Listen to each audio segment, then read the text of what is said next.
ভাই আমি বুঝি না পরীক্ষার মধ্যে কিছু পোলাপাইন এত নিখুঁত ভাবে চুরি কেমনে করে না, মানে এদের চুরির টেকনিক দেখলে তুমি কনফিউজ হয়ে যাইবা যে এরা এক্সাম দিতে আইছে নাকি কোনো গুরুত্বপূর্ণ সিক্রেট মিশনে আইছে। মানে এরা পরীক্ষার মধ্যে এত নিখুঁত ভাবে চুরি করে যে মনে হয় ধুম 3 মুভির ডাইরেক্টর এই হালার পুত্রাই আসলো। প্রথমত এই হালার পুত্রা চোখের জায়গায় দূরবীন লাগায়া ঘুরে, মানে হালার পুত ফিফথ বেঞ্চে বসে ফার্স্ট বেঞ্চের খাতা কেমনে নকল করে ফেলা এইটা আমার মাথায় ঢুকে না। আমি তো আমার সামনের বেঞ্চের কপি করতে গিয়ে হিমশিম খেয়া যাই ভাই। আর এই মাঙ্গের নাতি একজনের খাতা পাইলে হইছে মিনিটের মধ্যে কপি পেস্ট করে ছাইরা দিব। তার উপরে ওই মাঙ্গের নাতিগুলার আল্লাহ কলিজা দিছে এক একটা 24 হাত লম্বা। মানে যেই পরীক্ষার মধ্যে সামান্য জিনিসপাতি নেওয়ার ফাইল এলাও করে না, সেই পরীক্ষার মধ্যে স্মার্ট ওয়াচ নিয়ে যায়, ফোন নিয়ে যায়। আরে ফোন তো হেরার অবস্থা দেখলে মনে হয় হালার পুত্রা সুযোগ পাইলে পুরা গেমিং পিসি লইয়া যাইবো। এইগুলাই নাও শান্তি হইব না। মাঙ্গের নাতিরা সারা রাত ধরে কষ্ট করে নকল বানায়া ওইগুলা হেরার মুজার ভিতর থেকে শুরু করে জাইঙ্গার ভিতর পর্যন্ত ঢুকায় রাখে। মাঝে মধ্যে মনে হয় এত কষ্ট করে যদি নকল না বানায় যদি একটু পড়তি তাইলে তো সত্যি সত্যি পাস করে যেতি। আর হেরার কাছ থেকে কখনো নকল নিও না রে ভাই। হেরা বাংলা পরীক্ষার দিন a square plus b square এর সূত্র নকল নিয়ে আসে। এখন তোমরা কি মনে করতেছো হেরা এত নকল নিয়ে ধরা পড়ে যাইবো?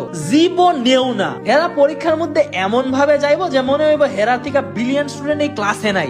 আর স্যার যদি সন্দেহ করে হেরার দিকে একটু তাকায় যে হেরা হয়তো নকল করতেছে, তাইলে হেরা এমন অ্যাক্টিং করবো যে হেরা কিচ্ছু বুঝে না। মানে ভাজা মাঝি উল্টায় খাইতে পারে না। শাকিব খান ফেইল অ্যাক্টিং ভাই। বাট স্যার যদি 0.01 সেকেন্ডের জন্য যদি অন্যদিকে তাকায়, তখনই হালার পথের জায়গা থেকে নকল বের করে বুলেটের গতিতে লেখা শুরু করবো। কি ভাবতেছো এই ধরনের নকল আমরা দ্বারা করা সম্ভব? আমি তুমি যদি এটা ট্রাই করতে যাই তাহলে আমরা আর এক্সাম দেওয়া লাগবো না। স্যার আস্তে করে আমরা খাতাটা নিয়ে রেখে দিব, তারপর কাইন্দ 20 মিনিট ধরে স্যার খাতাটা দিয়া দেন, আর হইব না ভুলে গেছে। কারণ দুনিয়ার যত চিটিং তো আমরা করি, তাই স্যার খালি আমরার দিকেই তাকায়া থাকে। আমাদের রে ভাই পড়াশোনা কইরাই পাস করা লাগবো, কারণ আমাদের রে ভাই ওগো মতন এত গড গিফটেড ট্যালেন্ট নাই যে স্যারের নাকের তলা দিয়ে নকল করে ফেলাই দেয় আর স্যার টেরই পায় না। এইগুলা এক একটা চোর না ভাই, এক একটা আর্টিস্ট। কিচ্ছু কর নাই রে ভাই, কষ্ট তো তখনই লাগে যখন কষ্ট লাগে। তোমাদের মতো যদি এমন আর্টিস্ট ফ্রেন্ড থাকা থাকে তাইলে রে ভাই ওই লেজেন্ডের এই ভিডিওটা শেয়ার করো আর এইরকম ভিডিওর জন্য ফলো মারো।